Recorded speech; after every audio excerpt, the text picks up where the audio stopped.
meeting of the Durant City Council on February the 13th. If you would please stand with me and join me in an invocation and a salute to our flag. Let's pray together. God, our Father in heaven, we're so thankful, God, for the beautiful day that you've granted us. What a blessing it is to live in Durant, Oklahoma. God, we pray your blessing on this council, on the work that's done on the staff here for the city of Durant. We pray that the decisions that we make and the directions that we take are in accordance with your will, and everything we do will benefit the lives of the citizens of Durant, and will also at the same time bring glory and honor to your name. God, we pray your blessing on each family that's represented here, on all the citizens of Durant, and on the staff of the city of Durant. And all these things we ask in Jesus' name. Amen. If you would please join me in a salute to our flag. I pledge allegiance to the flag of the United States of America and to the republic for which it stands, one nation, under God, indivisible, and liberty and justice for all. If you would please be seated. Will the clerk please call the roll at this time? Councilmember Miller. Here.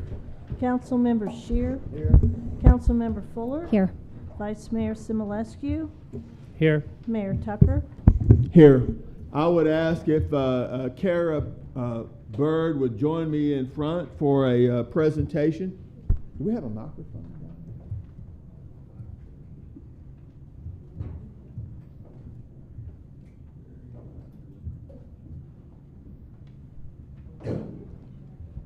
We have a proclamation from the city of Durant for the First United Bank and their ambassador here, Kara Bird, who is their Spend Life Wisely ambassador for the bank.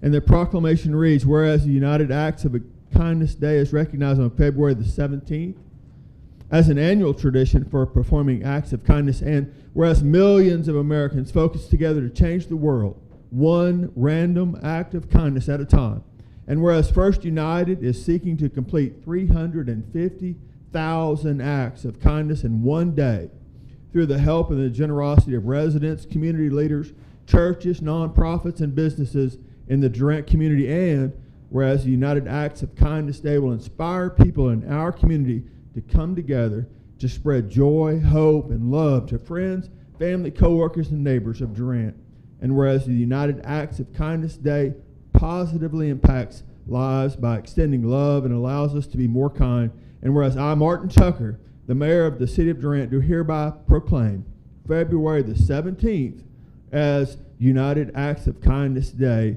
signed Martin Tucker, the mayor of Durant. So I want to present this to Kara Bird on behalf of the First United Bank and ask her to make comments, if she will. I'd be happy to. Thank you. We are so honored, and we appreciate our council and our community for coming together with us as we celebrate. This is our 4th annual United Acts of Kindness, and this is the biggest goal that we have set forth.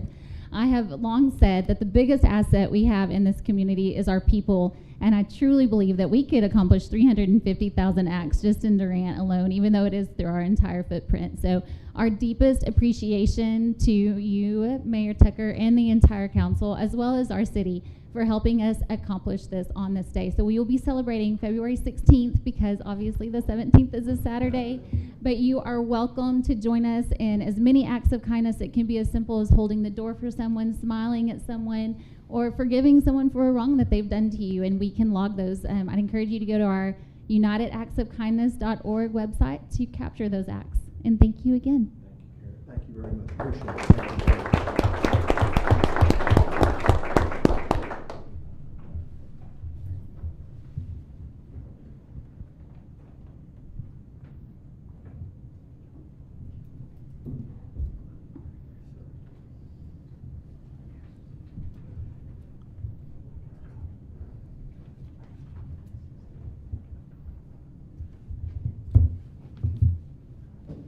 Next on our agenda, the first order of business is the consent items. There are several consent items on the agenda tonight, and I will consider a motion to remove or to approve the consent items as listed on the agenda. I make a motion to approve consent items. A second. We have a motion and a second to approve all the consent items. On tonight's agenda, the clerk will call the roll.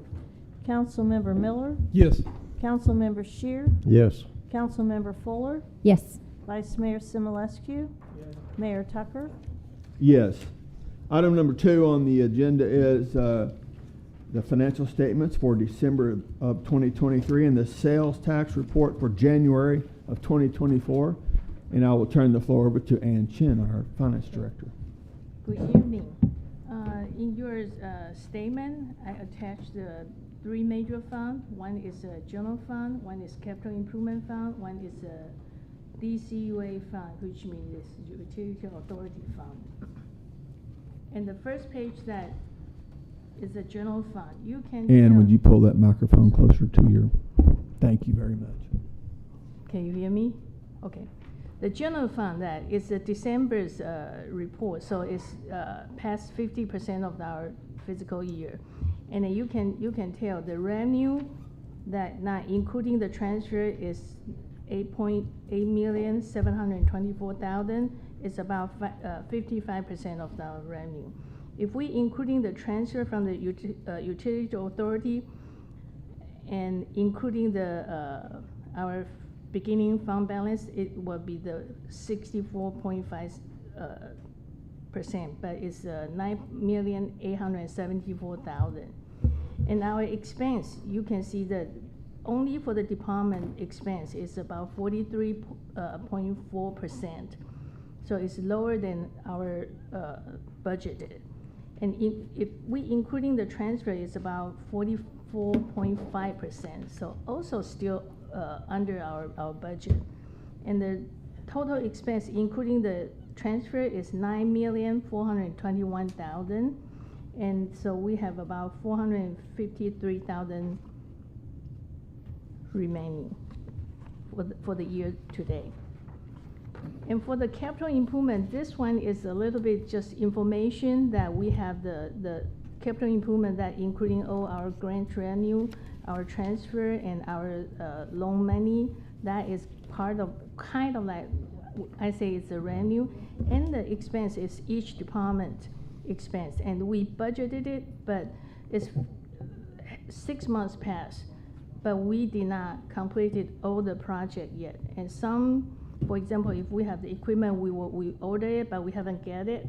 So the total revenue right now is 3 million, and then expense is 6.3 million. But we have 4 million that I request from our 2020 that loan money, haven't put it in yet.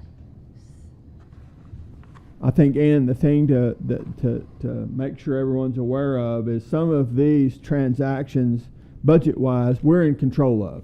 We move that money when we choose to. Now on other things, as far as sales tax collection and revenue generation, those are things that we're not in control of. And so when those things that we're not in control of are close to budget, then that's a good thing. Mm-hmm. When the things that we are completely in control of, it can be within budget or without a budget, but we're in control of those, and we move those monies when they need to be moved.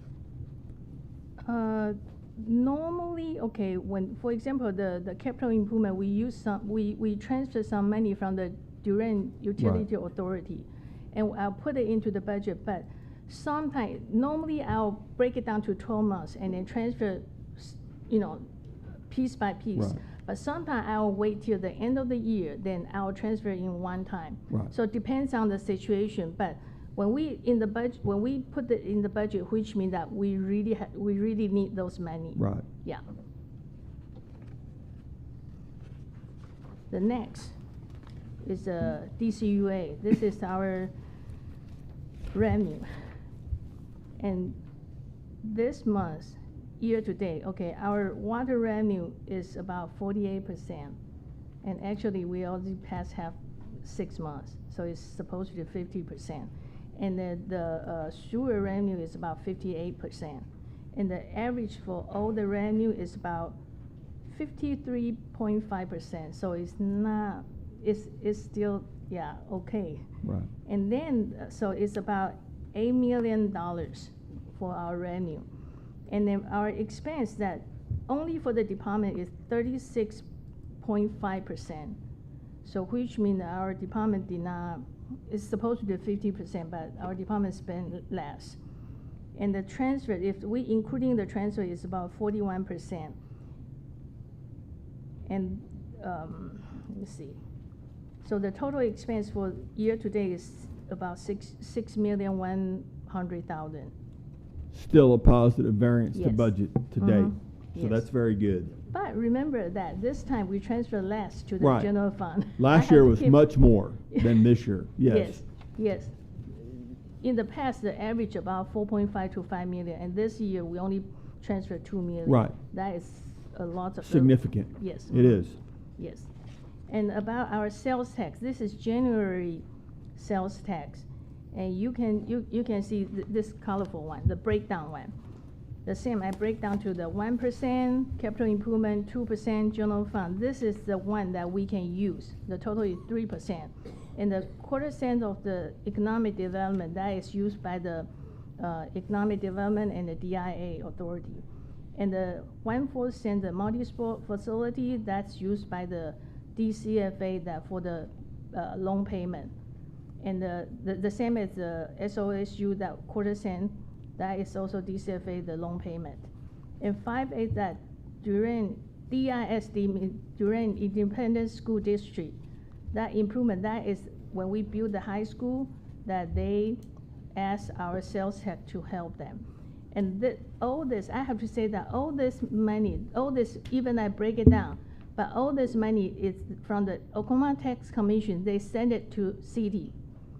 And city, when we receive this money, that's how we break it down, and we Right. put it into the different fund, or for example, the 5/8 that school district, we just turn it around, issue the check, and give it to them. So those vendors, the businesses here in Durant, including Mhm. some represented here, send that money in each month to the Oklahoma Tax Commission. Yes. Then the Oklahoma Tax Commission turns around and sends that Mhm. money back to us, Yes. and then you divide it up according to this. Yes, and when the Oklahoma Tax Commission receive the money, they will keep their portion, 4.5%, to the Oklahoma State. Right, And then they send 4.375 to us. right. Yeah.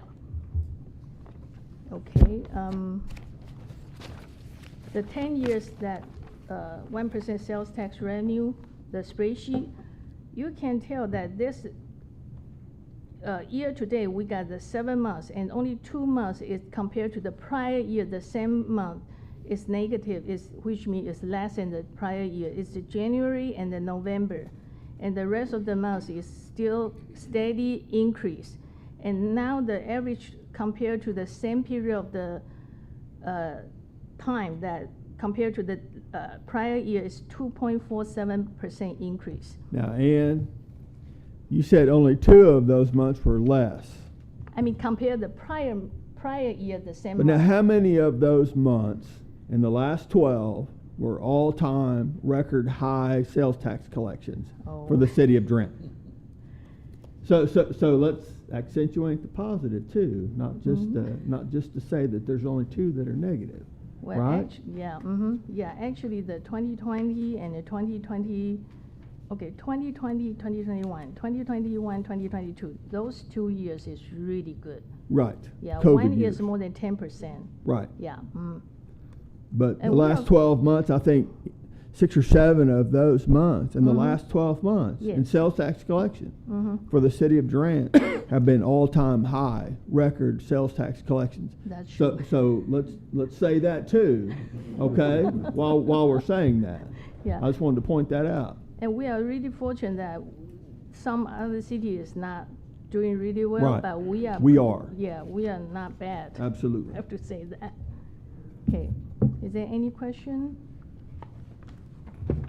I'm doing all the talking here, so the rest of the council can make comments, ask questions. Ann? You're doing a great job. I've thrown Ann's name out a lot recently. Rick knows this. All the community civic club meetings that we've been to, talking about the sales tax ballot that's on today, that's about to close here in a few minutes. So Ann, you get a lot of credit for you. doing the work here, the hard work that the city to produce these numbers that we get to report on, right? As if. Well, it's a teamwork. But thank you for doing that work. Thank you very much. And the city's doing well as far as that goes. So thank you, Ann. That's well deserved. Thank you. Okay, any comments or questions on the financial statements? And you've done a great job again. I'll continue to give you credit.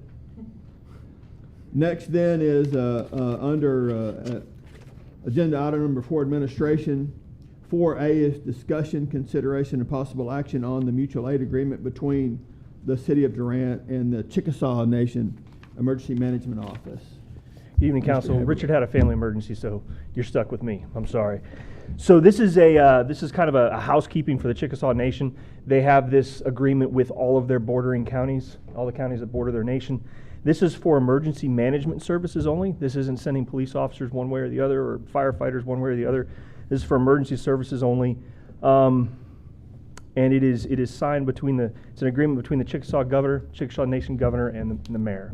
So this is fairly standard for them. We have one with the Choctaw Nation. So it's a housekeeping issue from their point of view. We probably, Brian, have EMAX with all the contiguous authorities that join the City of Durant, I would assume. Yes, sir.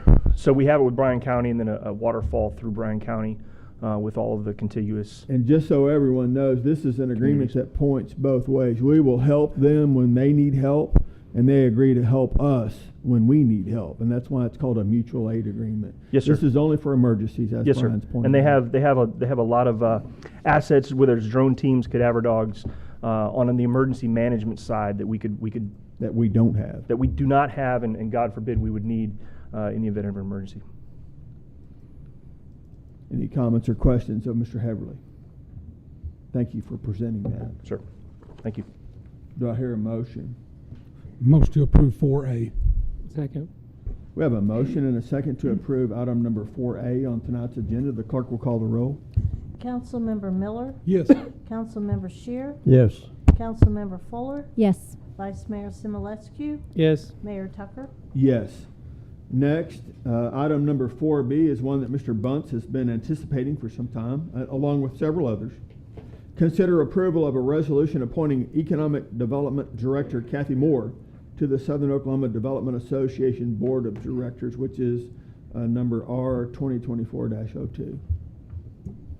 Mayor and Council, I received a phone call from the SODA director, and we have a position on their board, and they requested that we place Kathy Moore on there.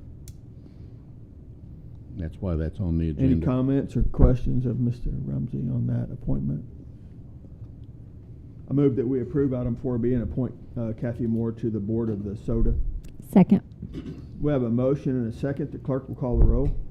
Councilmember Miller, Yes. Councilmember Shear, Yes. Councilmember Fuller, Yes. Vice Mayor Simulescu, Yes. Mayor Tucker. Yes. Item number 4C is discuss and consider city-owned property located at 301 North 16th Street here in Durant, Oklahoma, and take possible action. Mr. Rumsey. Mayor and Council, as you know, we recently put out for sealed bids the sale of our property at 301 North 16th, the old senior citizens building. We received 2 bids. The appraisal of the property was $331,000. The highest bid we received was in the amount of $175,000. Staff recommends reject all bids, and then we'll come back at the next council meeting with a plan to move forward with the property. Any questions or comments for the city manager? I make a motion we reject all bids. Second. We have a motion and a second. The clerk will call the roll. Councilmember Miller, Yes. Councilmember Shear, Yes. Councilmember Fuller, Yes. Vice Mayor Simulescu, Yes. Mayor Tucker. Yes. Item number 4D is consideration for approval to reallocate capital improvement funds in the amount of $50,000 to rebuild the Keithley Park restroom and purchase new fixtures for the Carl Albert Park, Keithley Park, and Dixon Durant Park bathrooms. Good evening. So this past summer, you guys, for capital improvement, you guys approved $50,000 to rebuild just Keithley Park Right. bathrooms. I got quotes, and we're looking at That's at least $95,000 per bathroom. So my suggestion is we, instead of saying redoing Keithley Park, we do these 4 parks, or as many parks as we can, the bathrooms, and replace all the fixtures with stainless steel fixtures that will be ADA compliant and most likely a combination sink, toilet. So because most of the vandalism that happens, it's because they come in at night, they break the toilet, they break the sink, they pull it off the wall. So this will be a combination sink that is pretty much tamper-proof. With the stainless steel, it shouldn't break, hopefully. And then replace all the door frames with steel doors. And with this, I would still recommend we shut down the park bathrooms at the end of November, and we don't reopen until early March, just to help with the freeze and help with the pipes. Comments or questions? Are we going to lock them at night too? We don't have staff to lock them at night. Right. I would have to have staff go in and get overtime or leave early during the day. And right now in the Parks Department, I have a total of 5. So we're needing all 5 to be there during the day to get work done. How many times have we rebuilt these bathrooms in the past? In my experience, since I've been here, we haven't rebuilt any of them. We've replaced fixtures, and we've replaced the fixtures with porcelain fixtures for the past, at Dixon Durant, we've replaced them almost once or twice every year. Carl Albert, it's a little bit less, but it still happens. Keithley Park, they have pulled apart the door frame to unlock it themselves to sleep in there at night. So we're just trying to cover all of our bases.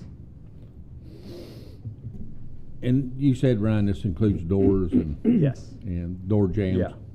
So we would still start with Keithley Park by the splash pad and then move to Carl Albert or Dixon Durant and get as much as we can for the 50,000. What about like better policing or cameras or something? I mean, I don't have control over those. We would have, right now, we have trouble with internet at our complex. So getting cameras at all of our parks, I feel like it would be more of a cost than right now, starting with just replacing the fixtures.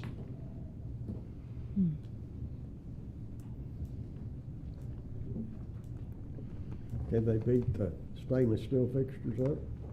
Well, the fixtures we're looking at are used in prison cells Prisons, and all that. yeah. So if they can, more power to them. Right. But it'll take It'll be hard. It'll take a beating. Another reason I ask is when I did Parks and Recreation Committee years ago, this was an issue, so it hasn't gone away. No. So we have to find also a better issue to kind of police this stuff. Like it can't just be, hey, we're just going to replace fixtures over and over. And I mean, with previous city administration, they wanted the bathrooms open all the time as long as park hours are open. Well, according to city code, park hours are from like 6 a.m. to midnight. So if they wanted me to hire someone to close bathrooms, well, I'd have someone going around at midnight to lock all the bathrooms. I can't find someone to work day shift. Nevertheless, midnight to 2 in the morning.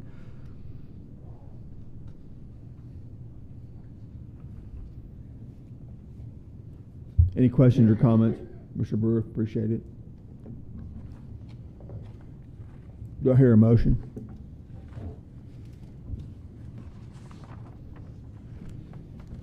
Motion to approve 4D. Second. Have a motion and a second to approve item number 4D. The clerk will call the roll. Councilmember Miller, Yes. Councilmember Shear, Yes. Councilmember Fuller, Yes. Vice Mayor Simulescu, Yes. Mayor Tucker.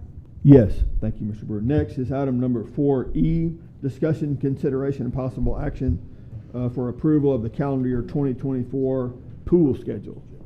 So, come to my attention that I'm supposed to get your guys' approval before setting the pool schedule. So here I am. We, last year we opened from May 26th to August 11th.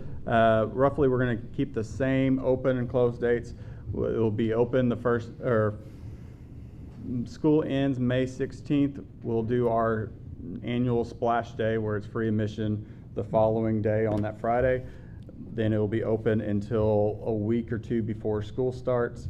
And it'll be Sunday through Saturday.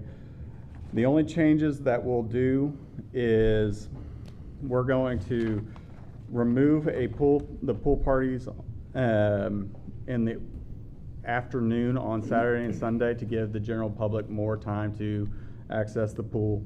So it'll be pretty much open for the general public 1 to 5, 6 to 8:30 Monday through Thursday, and then 1 to 5 on Friday, Saturday, Sunday. We're also going to change the swim lessons because according to studies from the American Red Cross and YMCA, having an hour-long swim lesson for someone that is between 4 and 6 is double the amount of time that you need. And as someone that taught those lessons last year for about a month, you can't keep their attention for longer than 30 minutes. So we are going to, on paper, it's going to show less classes, but it will have more control. We're going to do one and get rid of group lessons, do 1v1, because last year I had enough people sign up for group that it pretty much only was 1v1 lessons anyway. So we're going to lower that, get rid of group lessons. We'll lower the cost for the smaller kids. And we'll do that next, if this schedule's approved, we'll do that next council meeting. But pretty much it'll be according to age, not swim level, because a 10-year-old that has never swam before, they can get a lot more done in an hour than a kid that has never swam before that's between 4 and 5.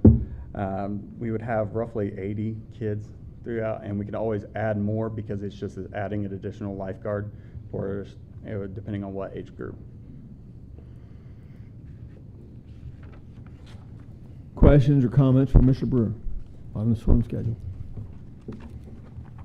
Appreciate your plan. Thank you. Do I hear a motion? Make a motion to approve 4E. Second. We have a motion and a second to approve item number 4E. The clerk will call the roll. Councilmember Miller, Yes. Councilmember Shear, Yes. Councilmember Fuller, Yes. Vice Mayor Simulescu, Yes. Mayor Tucker. Yes. Item number 4F is consideration for reallocation of $30,000 for 6 beautification projects. Speaking of beautification. Thank you. So some context might be helpful. In community development budget, we have $30,000 originally allocated for a third-party contractor service, a craft and toll. The last several years, they've been working on land ordinance reform, writing and work for us. It was originally paid as a lump sum of 92 and then another 5,000, so 97,000. And then this would be for any continued work. That work from the last 2 years was not satisfactory, and they owe us that money and that work again that's already been approved. So that will be in the other item, and I'll talk about that further. But basically this $30,000 we will not be paying craft and toll with. So my thought was, hey, while we're doing these big things, big holistic planning things, we should also be doing some quick wins, some beautification things that show the citizens, hey, we're doing some cool little things for y'all, and then we're doing some big things to serve y'all. So the thought would be reallocate this $30,000 to different beautification projects in different visible areas around town. So some examples of those projects, and to keep them under $5,000, but some examples might be the first phase of a beautiful mural somewhere visible, some lights strung across the city similar to what downtown McKinney does, some existing benches, realigning and adding additional benches, some landscaping downtown, some bike racks. So things like that are visible and are useful for citizens. And for all of these, I've gotten approval from both streets and parks for any assistance or cost reduction strategies. So consider approval for that reallocation. Comments or questions for Reed? Reed, I'm assuming since you talked about streetlights, that you've sorted out the power issue and how to plug all those in and run that. Yep. Well, there was also an issue, right, with OG&E. They'll let you hang stuff from those poles, right? No, actually, we are allowed We are? to use those poles. Yeah. Well, that's different. That's good. Yeah. Okay. So are you doing all these things, or are these just suggestions as to what you want to do? Yeah, these were thoughts, and they're kind of listed in priority. Okay. Any more comments or questions for Reed? Do we have a motion? I make a motion to approve 4F. Second. We have a motion and a second for item number 4F. The clerk will call the roll. Councilmember Miller, Yes. Councilmember Shear, Yes. Councilmember Fuller, Yes. Vice Mayor Simulescu, Yes. Mayor Tucker. Yes. While you're here, can we just skip on down to item number 4M? And while we're on the theme here and touch on this at the same time, item 4M is to provide an update regarding 1/5/2022 Code Ordinance Consulting Agreement with Crafton and Toll and take possible action, which Reed has already alluded to. Yeah. So again, Crafton Toll was doing all that work. I spent some time. I kind of had to dig through because when I first got here, I didn't know anything about it. I didn't have any paperwork or files on it, and so I communicated with them. Their consultant Robin Lane had been working with us for several years. She became a professor at Arkansas, and so there was no one to do the work internally for them.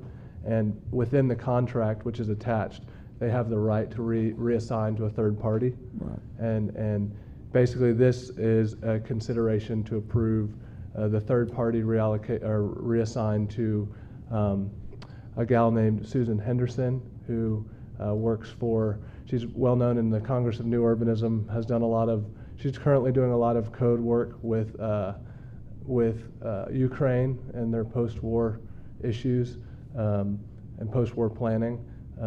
And she is, again, a mutual friend of mine and Crafton Toll. And at the Planning Commission meeting, there was the thought, Drew and the team had the thought to have kind of an initial meeting with Susan to see if it's a good fit, and then see if we should proceed from there. So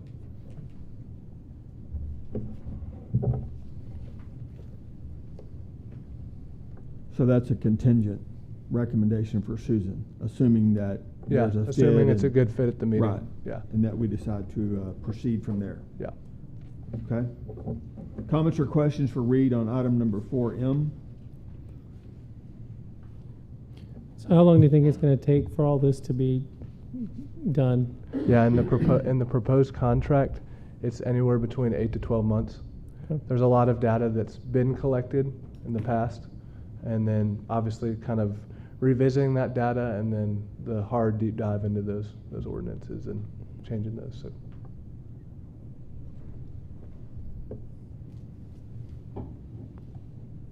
Any other questions or comments? Do we have a motion? Motion approved for him. Second. Have a motion and a second to approve item number 4M. The clerk will call the roll. Councilmember Miller, Yes.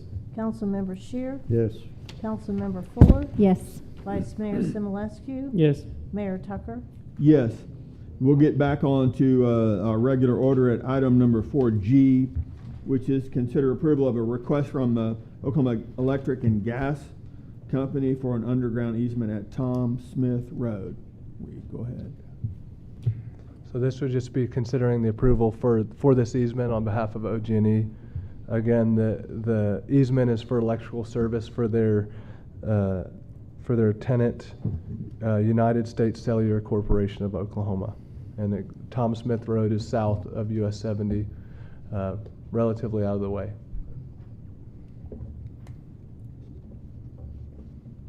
There should be a map. Has our city attorney reviewed this contract, and would it be ready for execution if it were approved tonight?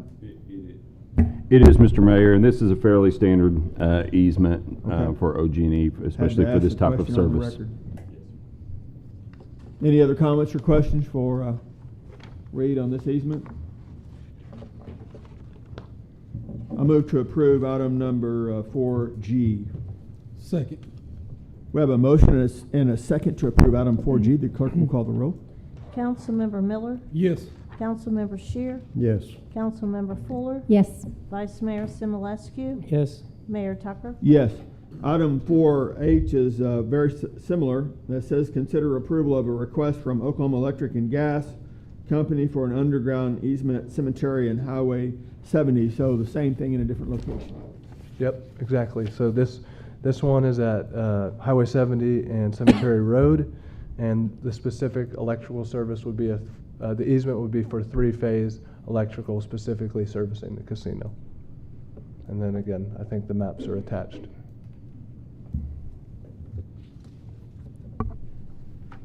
Same comment to the city attorney. This is also a relatively common easement that would be ready for execution if it were approved. It is, Mr. Mayor. Okay.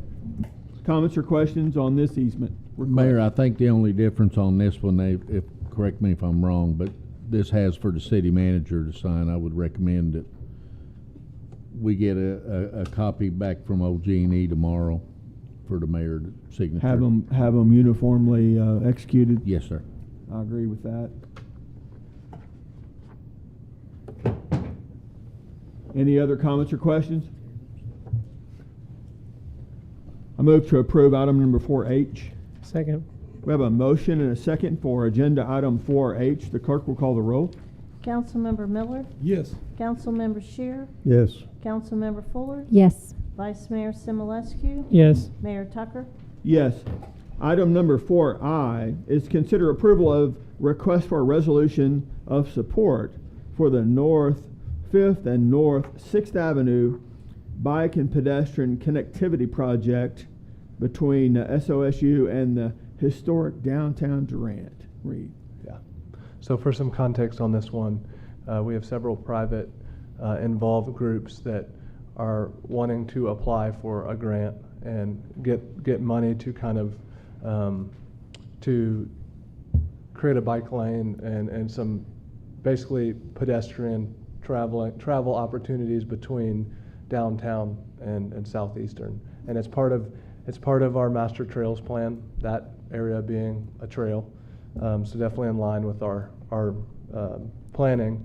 And this resolution is not saying that we have to participate financially or anything. It's just a resolution of our support for them pursuing this idea and this opportunity. Comments or questions? And to reiterate, this doesn't obligate any financial support from the city of Durant at this point. So this would, we approve this, then they go, and I guess ODOT's involved with this, and they say, hey, ODOT, do you think we can do this in this area of town, and is it appropriate? And then ODOT says yes or no, kind of like with the bridge, right? The trail bridge. And then they come back and say, well, then we talk about it some more and see if we do it or not. Is that kind of how it works? Yeah. And they would do some planning, and then it's an 80-20 match, so they're aiming to get that 20% privately and think that they can raise it with the support that they've received. So.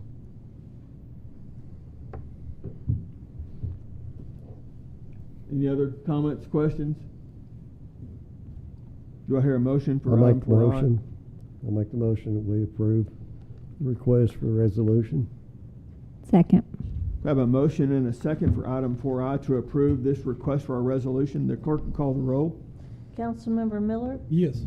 Councilmember Shear, Yes. Councilmember Fuller, Yes. Vice Mayor Simulescu, Yes. Mayor Tucker. Yes. Item number 4J is consider approval to declare city-owned real estate parcel located at the intersection of Big Lots Parkway and 9th Avenue as surplus and put it out for bid. Mr. Rumsey, is that you? Or is that still Reed?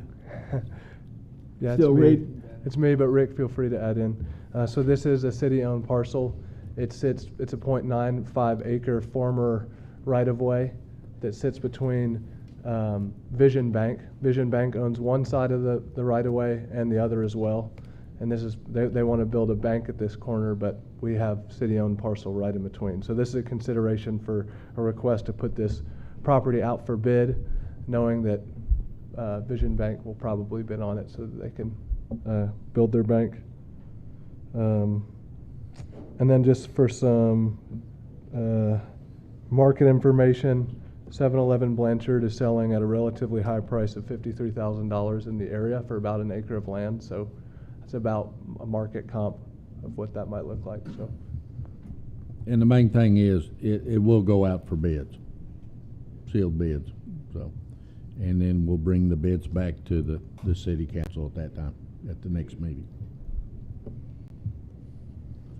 Council familiar with this location, the property that we're talking about? Okay.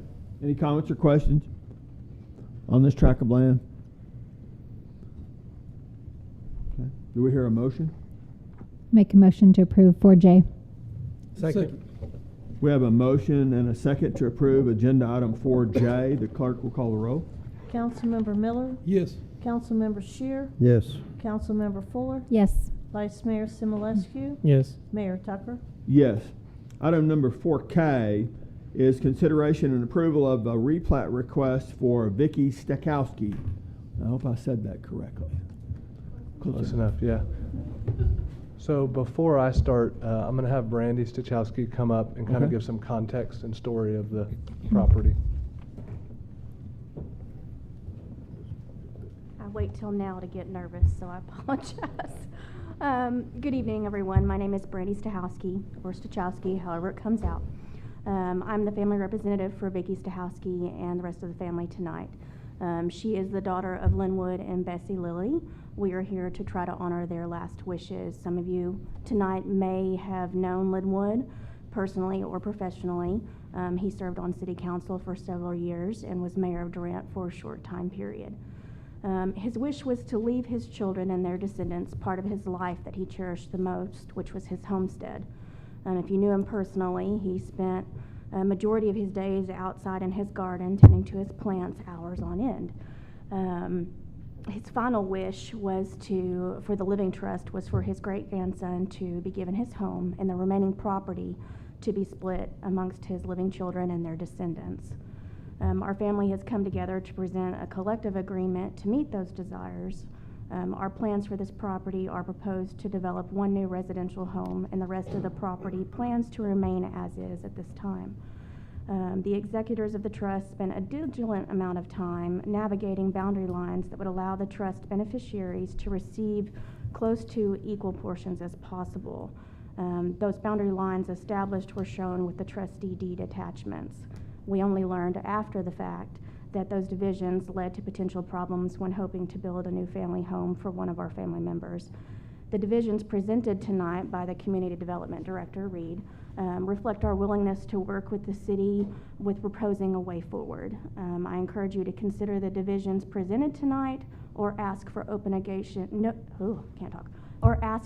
negotiations now for restrictions on record that should take place for allow the approval to move forward tonight. Thank you.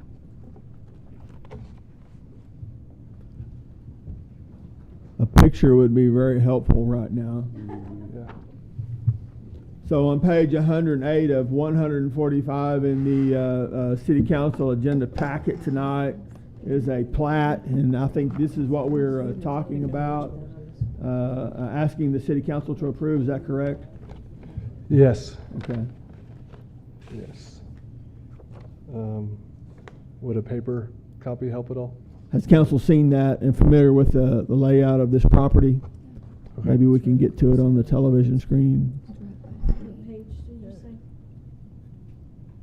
say? It says, I've lost my place, 108 of 145. And Mr. Mayor, page Yes, sir. 97 is a kind of an aerial photo as well. Okay. That kind of helps orient.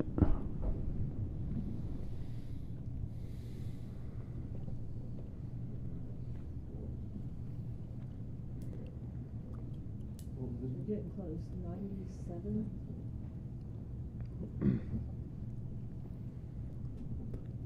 Keep going.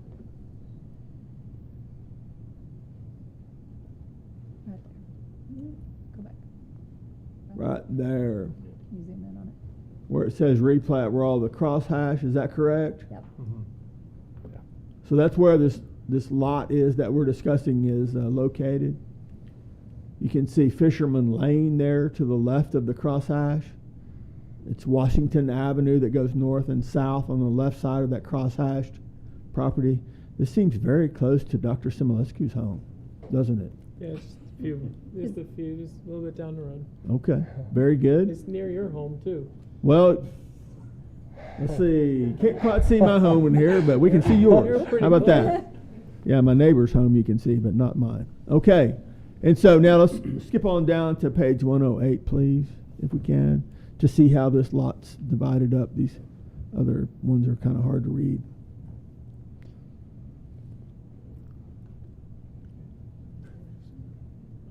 Right there. Is this it here? Yep, scroll up just a smidge. Okay, so the house that we're proposing to build is located where on this plat? The front lot.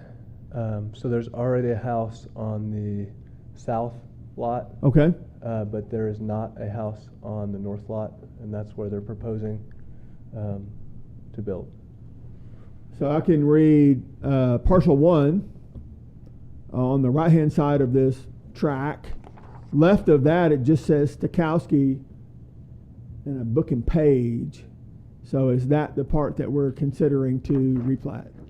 No, the whole thing is technically a replat. 'Cause Okay. There's been some changes to lines, but where there's the house being built is right on that north Parcel lot. 1. Yeah. And the goal of the replat is to not orphan any of these properties. In other words, that anyone might be a possible buyer, any reasonable person, right? Yes, exactly. So, and that's some of the back and forth that we've had, because originally there was a 35-foot easement, and just an easement that went from lot 1 all the way back. But technically, according to our code, and I think I have it somewhere in there, but basically our code says, here, let me just read it for y'all.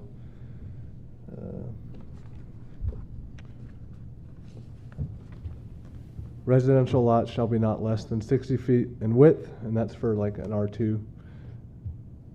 At the front building line, and shall abut a street a distance of not less than 35 feet. So technically in our code, any lot that we're creating with a plat or replat must touch a street with facilities for at least 35 feet. And that's not, and obviously an easement is not technically property, it's their property. So if you look at the parcel, you can see that the furthermost lot does not touch the street. So if you scroll down a little further, everyone else's has access, but that one. So Vicky owns several parcels, but that is Tristan's and other family members, and that was the one that would be orphaned according to our code. And so my recommendation is an approval contingent, and the family's working on this right now, contingent upon the ownership changing from Tristan to Vicky, because then you have ownership from, then you basically have 3 lots that all have at least 35 feet abutting the street. So parcel 4 is the one you're talking about that we would need to change the ownership of, if I'm following? Yeah, it's different on this sheet. Let me look for that Okay. sheet. We're on page 110 now of 145 in the packet. Okay. Reed, can you tell me how parcels 2 and 3 have 35 feet of? It's accomplished by the easement, I think is what he was trying to describe. Well, No, easements don't get you Right. abutting a city street, so I'm not sure. I don't see Yeah, how 2, 3, and 4 abut a city street. Yeah, I'm sorry. I think I need to find the right sheet to kind of explain it.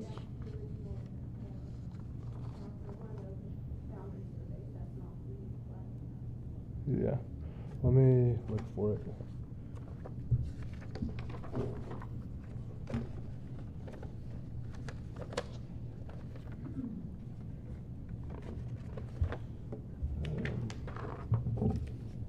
I don't think I have that one on me. I'm sorry.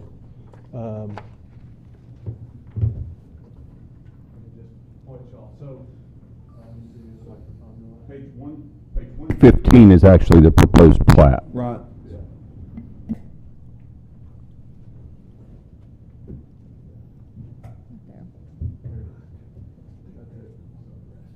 Okay. So, Can you scroll to get to the street, just a smidge the other way? Yeah, down just a hair. Yep. so if we're looking at the, the north parcel on there is lot 2, correct? Is that what it says? And north is oriented to the right in this Yeah. picture. Top right is lot 2, right? Yeah. Perfect. So then I'll just walk y'all through this. So you're right. Right now, basically the parcels in the back are orphaned, and the original thought was, hey, this 35-foot access easement can satisfy that, but technically from the code that I just read, it doesn't. And so what I'm recommending is approval contingent upon some edits of the plat. So basically you have lot 3. Lot 3 looks almost like a key because of the beginning of that easement. And if you basically make that 35 feet into lot 3, then they have access for at least 35 feet. And then you have lot 2 that already has access. And then you have lot 1, which is Vicky's, who owns all of the back parcels and is working on owning that last parcel, that orphan parcel, similar to the Attaway situation a couple months ago. So the thought would be approved basically with some edits, change the property lines. And if you scroll, man, I wish there weren't so many pages, but I have a proposal on what that could look like for us. Let me just show y'all. Why don't you pass that around? The idea would be now all the back parcels are under one owner, one parcel. And so now you only have 3 parcels that all abut the street for 35 feet or more. 3 parcels. Or is that 2? There's 2, isn't it? Where's the third? The third would be, Is it on this? that's 2 different lots. Reed, I would almost want to see the re-edited plat before I ever Yeah, there's made too a much decision on confusion, I anything, think. whether to approve or not. Okay. Oh, I think there's a line here, I so think that there's this a guy line there. has this piece, then you have this one, and then this for the rest of them. Do you have a copy of the? I do. It's right there. Okay. And it's on the deck somewhere. All the pages, I'm struggling. It should be towards the beginning when I had all the written information. Is there anything on here you can show them? It hadn't been edited professionally yet.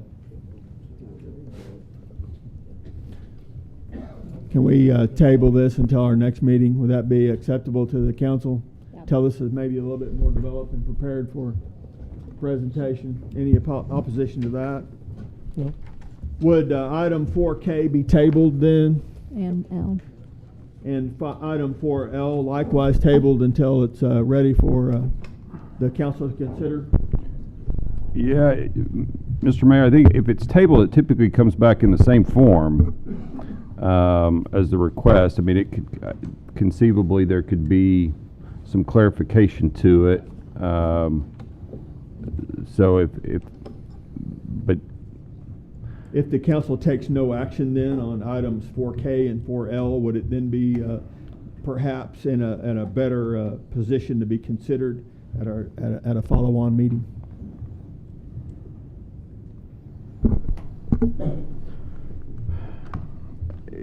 if that's what the council chooses to do, I mean, the proper position is to either approve or deny the plat request as presented. I don't think it's.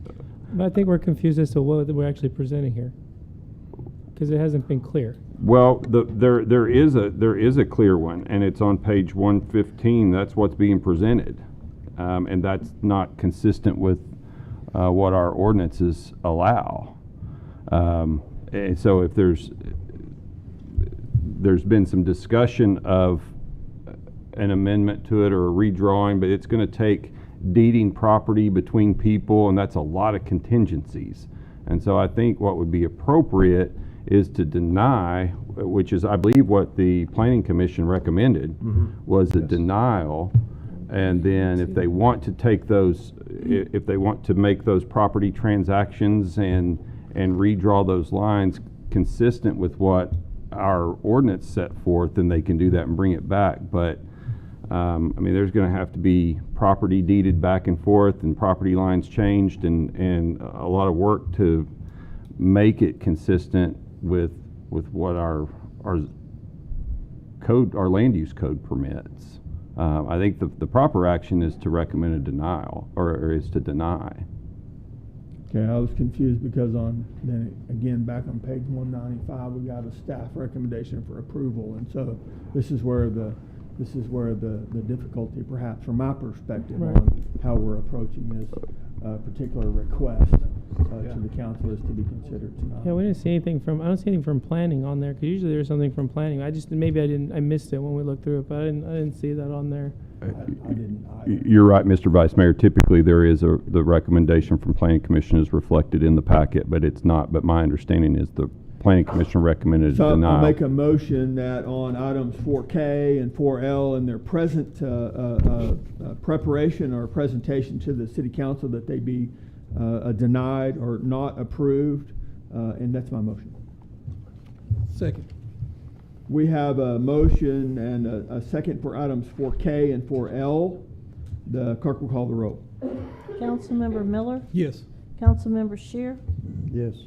Councilmember Fuller, Yes. Vice Mayor Simulescu. Yes. Mayor Tucker. Yes.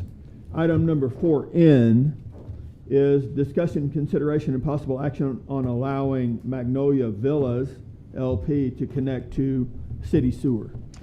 Yes, Mr. Mayor. Mr. Council. Hightower. We're bringing this back from last month. It's just we changed the name of our developers.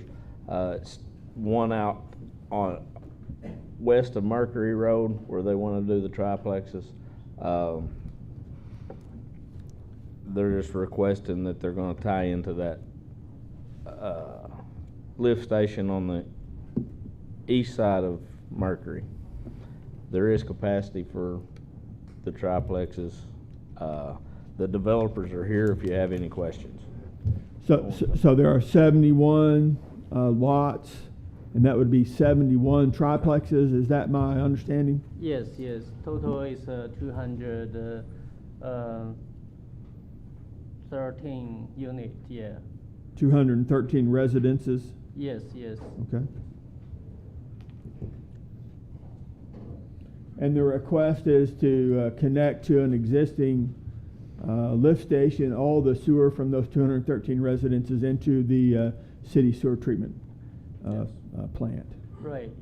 Okay. And we are very positive for this project. We think it will make contribution to the city income.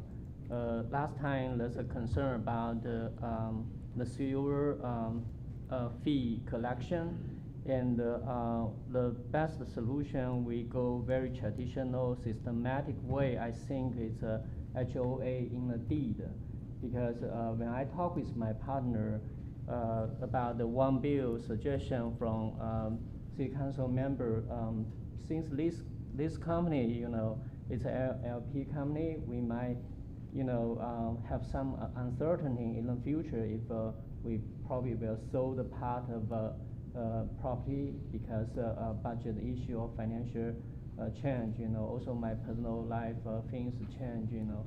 The best way I think is a HOA in the deed. No matter this property is under our management or transferred to other buyers, it's always in the deed.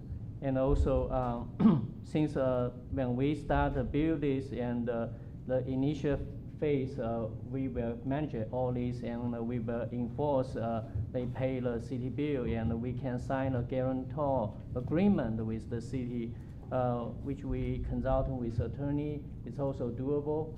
And that's a second point. And third point is when we finish all this construction, we're willing to work with the city to turn this whole community to be the city limit. which city can collect the trash, collect trash fees, you know. That's we think it's doable things.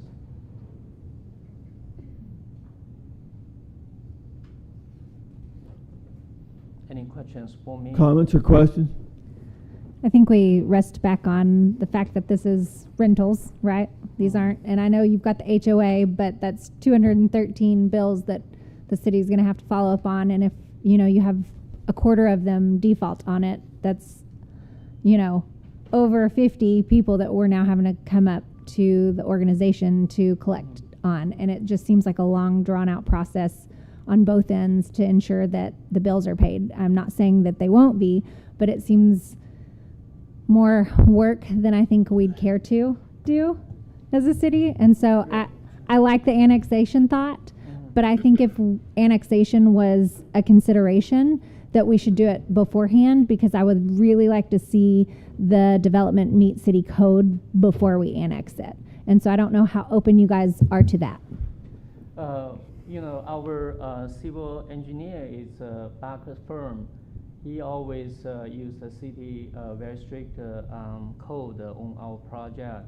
So we're very comfortable with all the city requirement, you know. Do you have capabilities to put in sidewalks and streetlights?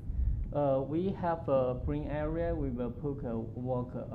But you're required per city ordinance to have sidewalks in front of all of the structures and streetlights. Will that be included?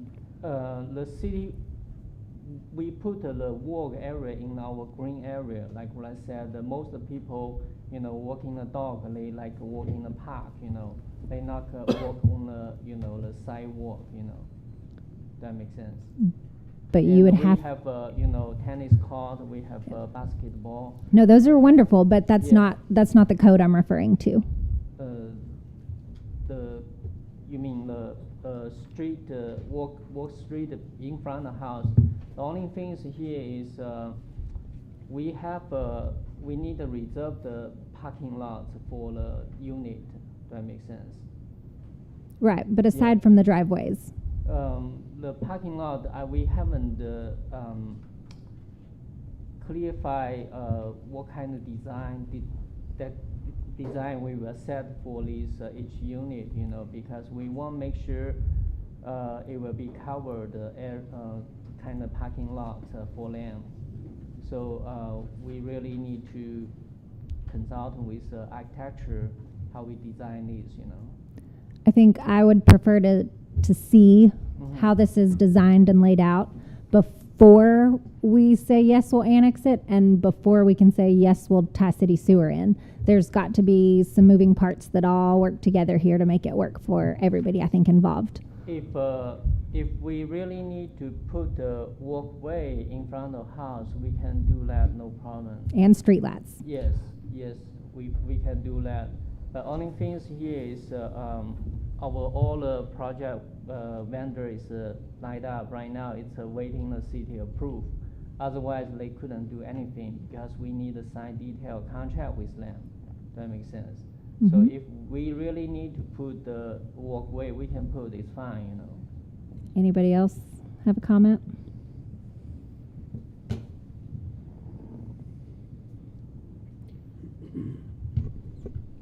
And last time the concern is only the payment. Like what I said, we can sign agreement with the city as a guarantor. We always the final payer for any, you know, ticket or the bill they didn't pay, you know.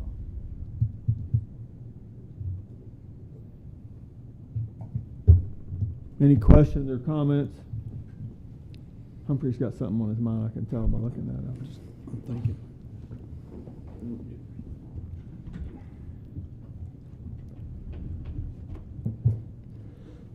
I'm still not clear. Are you talking about we're talking about one building? No, he wants them all to be billed separately, but that they will guarantee the bills, and if they don't get paid, then they'll pay them. This is a rental situation. Yeah. Isn't it? Yeah. This is not individual. They're not selling. No. I talked with my partner because our budget probably we will sell part of a unit, you know, but it's still under our management. Even we sold it, you know, the here is what I think is most mature way, systematic way for all this bill is still go HOA deed because it's very routine practice. If you rely on our own company, just one company's agreement, I think this company may change in the future. Whatever reason, like last year I have a car accident, I almost killed myself. I don't know, this company in the future, how we can go. This is a lot of uncertainty here. But if we have HOA on this unit, indeed, regulation on this, you always will get the money, It just doesn't make sense to have 210 different accounts on one sewer line. Well, it would be 100% different if we controlled the water, but we don't. So that's the hiccup here.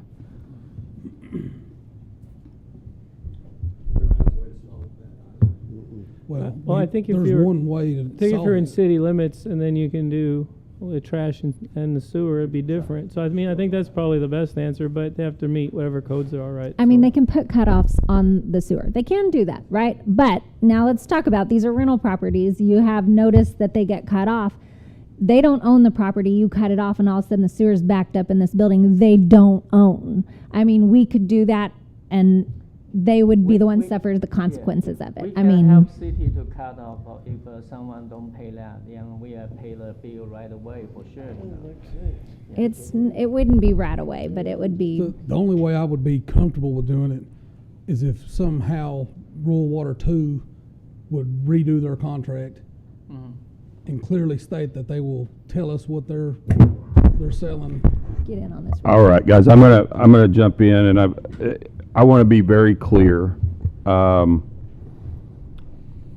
have represented these guys, okay? So I don't want there to be any confusion about a conflict of interest, but what I'm going to tell you is, Councilman Miller, I don't think Rural Water has to redo their contract. No. So there is a statute that is profoundly on point on this matter, and it gives a municipality that provides sewer service to a customer that gets their water somewhere else, and it provides the exact timing of notices that the sewer provider has to give to the water carrier and to the customer before they cut the sewer off. The city can do this to individual units or individual customers. And the Rural Water Department has put on notice that the sewer is being cut off on a particular day. And they are directed by statute to cut the water off on that day. Not by city ordinance, but by Oklahoma statute. And that don't matter what the contract says. No, that has nothing to do with our contract with them. That is state law that the water provider, whether it's a rural water department or a third party or a private water system, they have to cut the water off on the day that the city says they're cutting the sewer off. And there's DEQ regulations that also prevent a water provider from providing water to a customer that doesn't have an approved method of sanitary disposal. So there is a method by which the city can accomplish its goal. It's not the requested method, but there is a method, and there is notice provisions that are set out in statute. So Rick, which we've never done before. Yeah, I was going to ask, what on our end as a municipality are we notifying these rural districts of cutoffs? Well, Councilwoman Fuller, we don't have the capability to cut off right now. I'm asking if we're notifying Rural Water 2 of cutoffs. I don't know of a situation that we're in like this currently. We can notify them of past due accounts, but we can't notify them that we're going to cut off a customer's sewer on a particular day because we don't have a policy to establish the implementation of a system of cutoff of valves or taps that would allow us to cut a sewer customer off. So we need to make that decision before we make this decision by that discussion. That's correct. I'm just telling you there is a statute out there that allows the city to do what has been discussed here. We just don't have a policy that, And we can have that prepared before the next council meeting. You know, when we finish all the project, we can turn this community into city limit. It's no problem at all. It doesn't make sense. You got triplexes, or you gotta have a sewer tap for each unit in a triplex, 210 separate sewer types to a line that we don't own or control. That just doesn't make sense. There ought to be one account, one bill, and the management company pays it. The one bill that create uncertainty here is if we sell, for example, part of unit, that's kind of, it's very challenging for new company. You just figure the cost of the sewer, you come up with a number, add it to what you're gonna charge for rent. It's not, it's like we sell part of a portfolio to new company, then the new company probably need to sign a contract as a final payer for, you know, because we no longer own that if but the HOA has a deed, has a regulation. Whoever owns it pays the bill then, okay? Who is the rent money going to? I think utility department always have whoever the rent money goes to is the one who should be paying the sewer bill. I mean, I don't understand why you don't. I mean, because like what I said, we have a budget issue. We can not make sure this everything will in 3 or 5 years due earth. You know, we probably will solve the part of it because of financial budget issue here. Sorry, I'm not following you.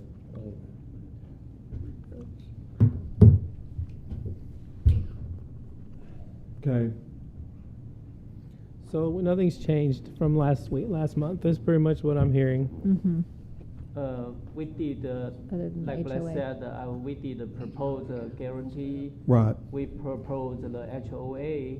This is unknown last time because we didn't get a chance to defend ourselves, you know. And also, like what I said, we can commit to turn the community into city limit, you know, in the future. That's three very solid. Okay. Do I hear a motion then on this item?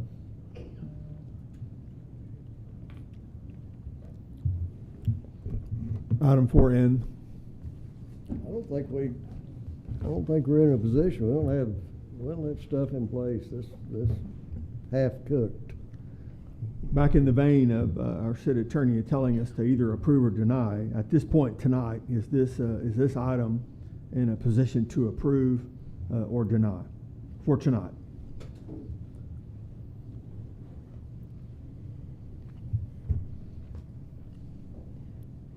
I make the motion we deny.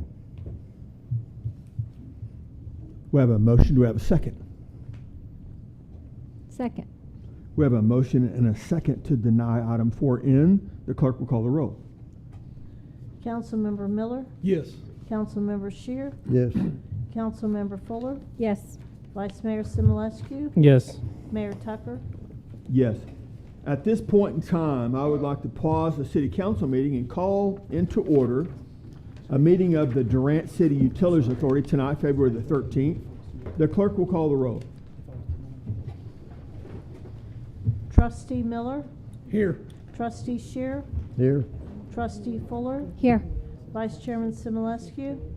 Here. Chairman Tucker? Here. Item number 1A, consent items, or the only item under 1A is consider approval of regular meeting minutes from January the 9th of this year, 2024. Or we can consider removing that from consent and addressing it separately. Do I hear a motion? What are we on? Hearing none, I'll make the motion that we approve item number 1A, consent items. Second. We have a motion and a second. The clerk will call the roll. Trustee Miller? Yes. Trustee Shear? Yes. Trustee Fuller? Yes. Vice Chairman Simulescu. Yes. Chairman Tucker. Yes. There were no items removed from consent, so item 2 is null. Item 3, there are no information items for tonight. Item 4, A, under administration, discussion, consideration, and possible action to utilize remaining OWRB funding of $1,938,474.14 and ARPA funding of $2,633,802.85 for a total of $4,572,276.99 to use on wastewater collection improvements. Mr. Hightower. Mr. Mayor, Council, as you know, we had a study done on our sewer system, pipeline analysis did it. They came, gave us a report, and they have identified manholes that need to be rehabbed. A couple of years ago, when we got the ARPA money, the council approved to use it for the pipeline analysis and everything, to do that. We have some money left over from when we did our new meters in town. That's what the $1 million, it came from when we were doing the meters. We want to combine that so we can do some manhole rehab, and then hopefully have some money left over to replace some sewer lines when it's over with. But just some simple facts that pipeline analysis discovered. Out of 900 million gallons of sewer water that we treated, we had over 100 million gallons of I&I out of that 900. What does I&I mean? Infiltration from storm water and rainwater. Thank you, sir. Could you repeat those numbers again? 900 million gallons of sewer water, there was over 100 million gallons of I&I in that. We were treating rainwater instead of sewer, which cost us money. Every time it rains, our flows double at the water, the sewer plant. Brandon if y'all have any question, Brandon's here. He can answer some. But we need to replace these manholes. And they actually gave us a map, and it's in your attachments, and it shows you which manholes need to be replaced, what needs to be fixed on them, and they're all GPS coordinated. That was part of their study that they did with us. Will this be done by contract? Yes, sir. We'll have to go out for bids for contract. I might expand. Thank you, Council. I might expand on that I&I issue a little bit. So this is groundwater and surface water that's infiltrating into your sewer system. And what they found further, they flow monitored 17 locations inside the city limits. And of those locations, about 1.7 million gallons a day coming through those locations. And when it rained, it went to 5 million gallons a day. And what they equated that to was with a half-inch rain inside the city limits, you get 1 million gallons of rainwater into your sewer, into your wastewater treatment plant. So those are dollars that you're spending to basically treat rainwater. And we pay to treat rainwater. You're paying to treat rainwater. That's exactly right. So the two things that their report came back with was 762 manholes that need to be rehabbed, and that's about 38% of your manholes that need to be rehabbed that they found. 38% of your manholes. How many manholes? 762 that need to be rehabbed. So what they did in this study is they popped the lids on every single manhole. They GPSed them. They popped the lids. They took pictures inside and out and up both ways in the sewer line, and gave you a report of that and numbered all the manholes and GPS located all your manholes. So you have two books about this thick that has all this data in it, but there's 760 some odd manholes that need to be rehabilitated. How many manholes total do we have? You have 2,100 manholes total. 2,160. 38%. The other thing that they found that was interesting is they were looking at these manholes, is they looked at standard dry weather flow in these manholes, and you have 129 miles of sewer line, and about 50 miles of your sewer lines, at least 25% blocked with debris.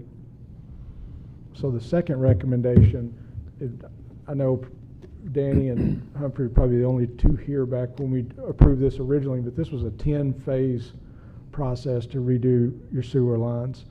And this would be steps 2 and 3 that just got completed.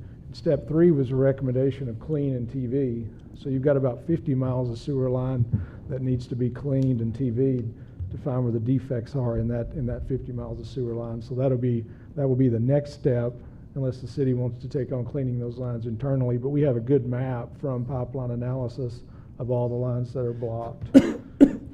So the phase that we're on right now, which would be phase 3, is the rehab of the manholes. And typically way more than half of your inflow and infiltration comes from manholes. So what the project would involve is putting together a bid packet for all 760 manholes, putting that out to bid, and then we come back to City Council with a recommendation. So based on the typical cost of rehabbing a manhole, we don't have enough money to rehab all the manholes inside the budgeted amount, but we feel like just from the volume that we have, that we hope to get a bid within the budget and maybe even have a little money left over, because typically you don't have near that many manholes in one of these contracts. So we're hoping to get a kind of economy of scale type of bid to rehab the manholes. So you say rehabbing the manholes will take care of about half of the infiltration? Typically up to 50% of your inflow can come from two places. One is major leaks and manholes. That's your two biggest culprits. The other 50% will be scattered all over your system in very small leaks. But once your manholes are rehabbed and some of the major leaks that we'll find in future phases are taken care of, that'll typically take care of about 50% of the problem. And the other 50% is a long and drawn out process to get rid of that next 50. But the most bang for your buck's the manhole rehab. Right. Most of these manholes are hand built out of brick that we're rehabbing. I don't know what their age is, but if you look at the pictures, they're hand laid brick is what they are. The old red WPA brick is what most of these manholes are that are being rehabbed. How would they be replaced? What's the current method of replacing them or building them? So they're not going to be replaced. They'll be sandblasted and coated on the inside, and the bottoms will be redone. So the inverts in the manholes, they'll re-pour the insides of the manhole inverts, sandblast the brick to get it to a smooth and substrate that something will stick to, and then put a thick liner inside the manholes. So they won't actually tear any. Well, there's a few manholes that are totally destroyed that we'll totally replace, but the majority of the manholes will be, about 500 of them will be cleaned, sandblasted, and coated.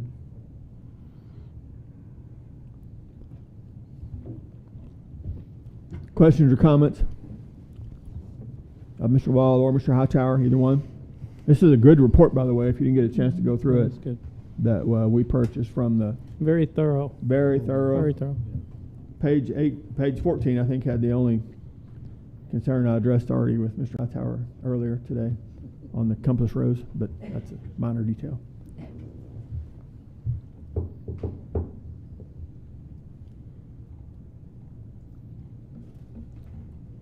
Questions or comments on item 4A? Do I hear a motion? Motion to approve 4A. Second.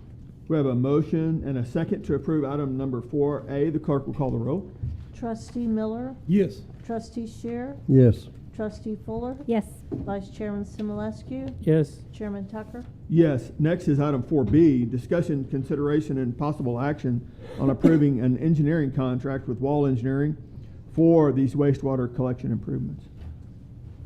Gentlemen. Thank you, Mayor. This is just our standard contract and our standard fee percentages for handling of the project for the manholes. It would involve putting the project out to bid, putting together the plans and specs first of all, getting those approved, putting it out to bid, managing the construction oversight, and project closeout, kind of our standard scope of services.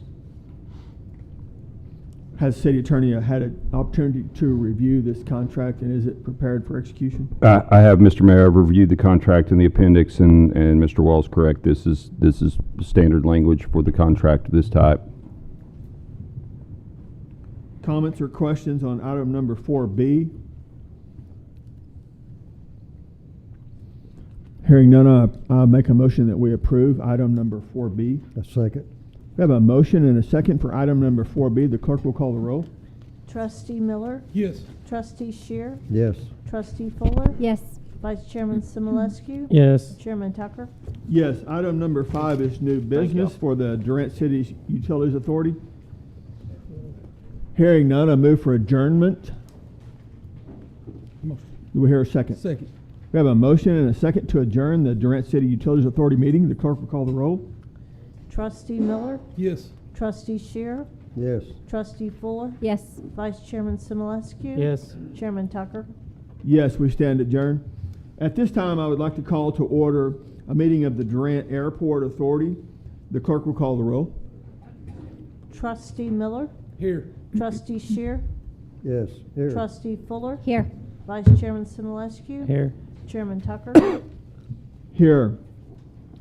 Item number 1, under consent items, I would make a motion that we remove items 1C and 1D from the consent agenda.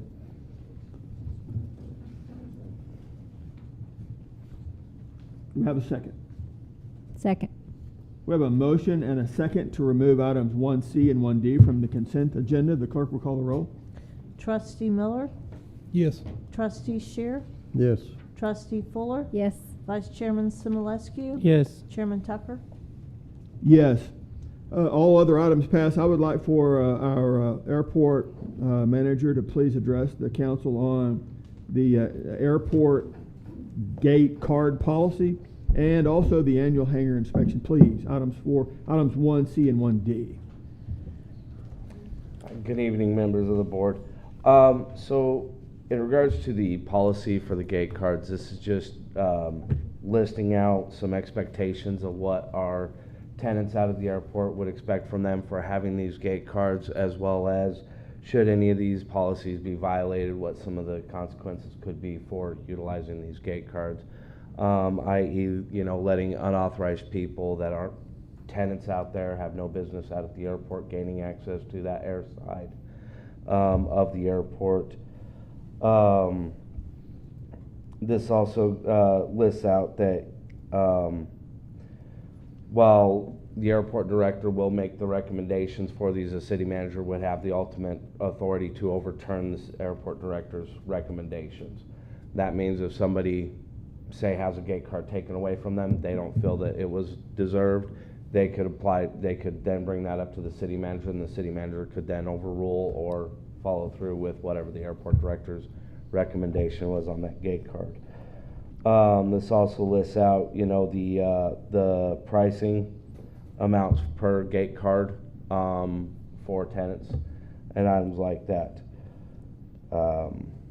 With that, I'll stand for any questions on the gate card policy. As far as the policy goes, I know it's partly trying to eliminate access, and this is in preparation for us upgrading or enhancing our airfield operation. Could you speak to that?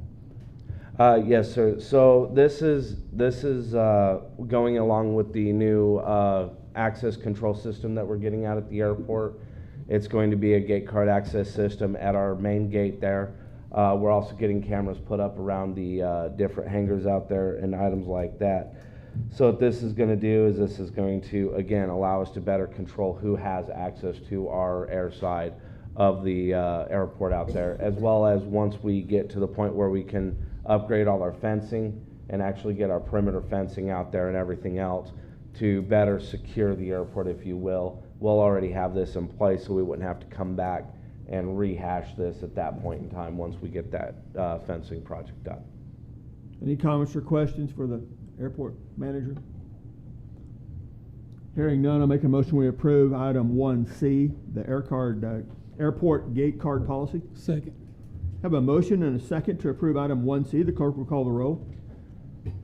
Trustee Miller? Yes. Trustee Shear? Yes. Trustee Fuller? Yes. Vice Chairman Simulescu? Yes. Chairman Tucker? Yes. Next is item 1D, which is consider approval of the airport's annual hangar inspection. policy, Mr.? So this is actually something new to the Durant Airport. Everything I found in the records going back, we've never really had an annual inspection out at the airport before. What this does is this brings the Durant Airport into alignment with FAA rules and regulations in regards to T-hanger use policies. It allows the airport to be able to go in to take a look at a lot of these hangars that we have out there. We can do maintenance checks at that time. We can ensure that they're being utilized for the aeronautical use that they should be, i.e., we don't have people in there storing derelict aircraft or aircraft that are not in compliance with FAA regulations. The registration's not current. Their airworthiness certificate's gone. They're not storing household items in there and things like that. This also as well gives the airport a chance to get with a lot of these tenants and make sure that they understand, you know, the hangar use policies that are in their lease agreements. We've had a few issues with that over the last couple years, getting people brought up to, you know, understanding that this is not just a storage unit out at the airport, that they're actually meant for aeronautical items. It does list items that are authorized to be in these hangars per the FAA T-hanger use policy. And this is it's a public document. Anybody can go onto the FAA website. You can look up the hangar use policy. It's, you know, not like it's something secret that only the airports have access to. But it does break down and list items that are authorized to be in hangars, items that are not authorized to be in hangars, and then some exceptions that can be allowed per the, you know, given the airport director's discretion. And at that point in time, you know, as long as it's not stopping the ease of the aircraft being brought into or out of the hangar, then it doesn't really affect the aeronautical use of that hangar. So basically, this policy brings us up into compliance with national Correct. FAA Yes, policy as an airport here Yes, in sir. Durant. Is this just applies to the hangars that the city owns, or is this if you have a privately owned hangar? This is only for city-owned hangars, sir.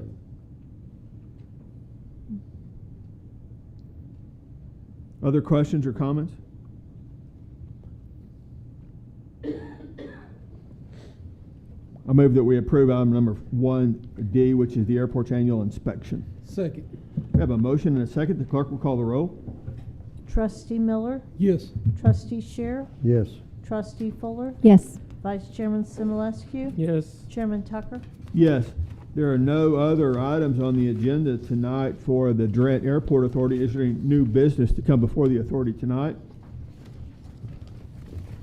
Hearing none, I move for adjournment of the Durant Airport Authority. Second. We have a motion and a second to adjourn. The clerk will call the roll. Trustee Miller? Yes. Trustee Shear? Yes.